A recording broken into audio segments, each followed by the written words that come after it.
How did the West African Kingdom of Mali become one of the wealthiest and most powerful empires in history?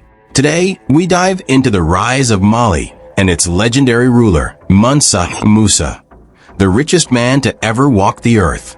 In the 14th century, the Kingdom of Mali stood as a beacon of wealth, culture, and power in West Africa. From vast gold reserves to bustling trade routes, Mali's prosperity reached its peak under the reign of Mansa Musa, a ruler whose wealth astonished the world.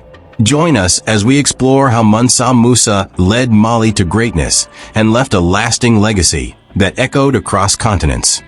The rise of the Mali Empire. The story of Mali's rise begins with Sundiata Keita, who founded the empire in the early 13th century. Through military prowess and clever alliances, Sundiata united the Mandinka people and established control over the gold-rich region of West Africa. Sundiata's successors expanded Mali's borders, gaining control over crucial trade routes that stretched across the Sahara Desert, linking Mali to North Africa and the Mediterranean world.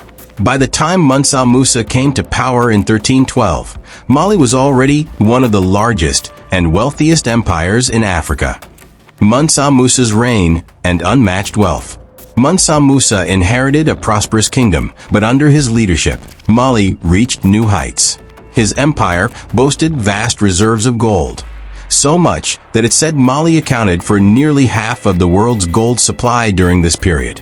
In 1324, Mansa Musa embarked on a pilgrimage to Mecca, one that would solidify his legacy. He led a caravan of 60,000 men and hundreds of camels, each loaded with gold, jewels, and silk. His pilgrimage was not just a religious journey, but a display of his immense wealth and power. Along the way, he generously distributed gold, building mosques and giving to the poor. In cities like Cairo, his spending was so lavish that he caused a massive drop in the price of gold, disrupting the local economy for years. Cultural and religious legacy. But Mansa Musa's legacy wasn't just about wealth. He transformed Mali into a center of learning and culture. Upon his return from Mecca, he brought with him scholars, architects, and religious leaders from across the Islamic world. He commissioned the construction of grand mosques, including the famous Djinguereber Mosque in Timbuktu, and founded universities that attracted scholars from all over Africa and the Middle East. Timbuktu became the intellectual heart of West Africa, where subjects like astronomy, mathematics, and theology were studied. It was here that Mali's wealth truly shone, not just in gold, but in knowledge. Mansa Musa's death and the decline of Mali. Mansa Musa passed away in 1337, leaving behind a vast empire. However, his death marked the beginning of Mali's slow decline. Subsequent rulers struggled to maintain control over the empire's vast territory, and external pressures from the Songhai Empire and North African traders weakened its grip on the region. Today, Mansa Musa's legacy continues to inspire.